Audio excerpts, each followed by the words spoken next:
Hello and welcome to my channel. I'm Dani Walker. I am a pageant coach, a judge. I've worked as a staff member, and I am a former title holder. Thank you so much for clicking on this episode. It is all about how to transition into a new pageant system. For more content like this, make sure that you are subscribed and that you hit the notifications bell. If you don't hit those notifications, you don't know when new episodes like this come out every single week. First, let's talk about the reasons that you might transition into a new pageant system. Maybe you've aged out of another one. Maybe someone's always told you that you are perfect for this other pageant system that you've never tried. Maybe it's a new organization that you want to see what they're all about. There's so many different reasons to transition into different pageant organizations. I personally work with clients that compete in multiple organizations, and we have to pivot whenever they decide to compete somewhere else. So I'm going to share with you the things that you should take into consideration whenever you're looking to transition into a different pageant system. What this requires is taking an inventory in the following areas. I want you to consider where you are and how that compares or contrasts to the organization that you want to be a part of. Now, this usually takes some honesty. You need to be very honest with yourself about this if you are going to successfully transition into a different organization. You need to know that you might not be ready right now and that there are things that you can do to improve so that you can be successful somewhere else. First thing is first, wardrobe. This one can be tricky. You want to take an inventory, as I mentioned, of what you already have or what you might need for a specific pageant organization, especially if you're transitioning between systems and also age divisions. Take a look at what you own, your current style, and then compare that to the style of reigning or former title holders. I wouldn't go back more than a few years for any particular pageant system just because trends change. I find that a lot of contestants have difficulty transitioning into the USA system, especially if they've competed in youth pageant systems in the past. So really pay attention to what your pageant system looks for in terms of style and wardrobe. Do you love this channel and are you watching on a mobile device?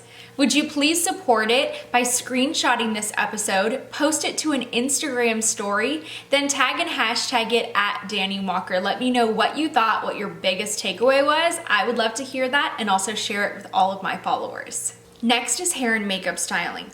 Hair and makeup that works well in one pageant organization does not always do well in another one. And you will notice when title holders are successful in multiple organizations, they usually win with different hair and makeup styles. Of course, you'll only notice this if you're paying attention. Pageant paperwork. This also needs to pivot for a new organization. The things that one organization values might not be the things that another organization values.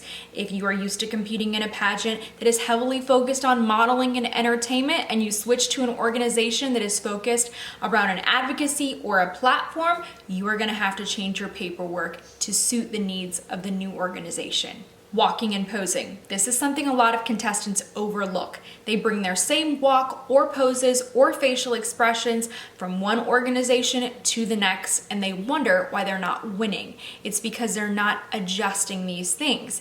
I dealt with that problem as well in the past. It wasn't until I started understanding the different types of poses and facial expressions that worked well within the USA organization that I started improving, placing higher, and eventually won my state title.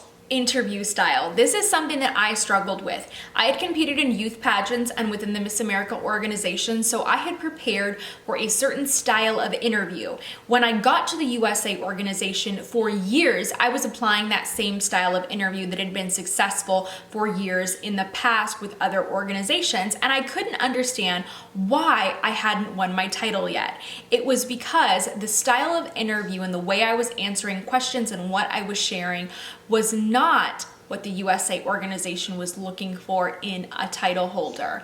And that is something that contestants really need to know. And if any of these things confuse you and you're still unsure about how do I do this to transition into a new organization, then I really encourage you to seek coaching, whether that is with me or someone else.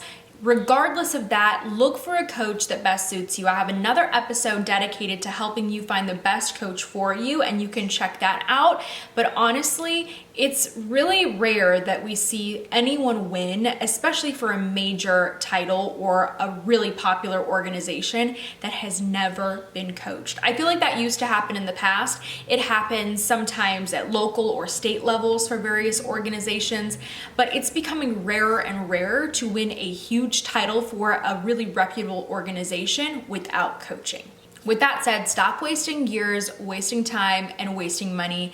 Get yourself a coach or several coaches that are going to help you achieve your goal. It does make a huge difference. Thank you so much for watching this episode. I hope that it helped to clarify some things for you. And if you're not quite ready to jump into coaching, but you do still need some extra tips, then be sure to take advantage of my pageant prep crash course. You can sign up for that for free. Just click the description below and you'll find a link for that. Thanks so much for tuning into this episode. I wish you luck for your next competition.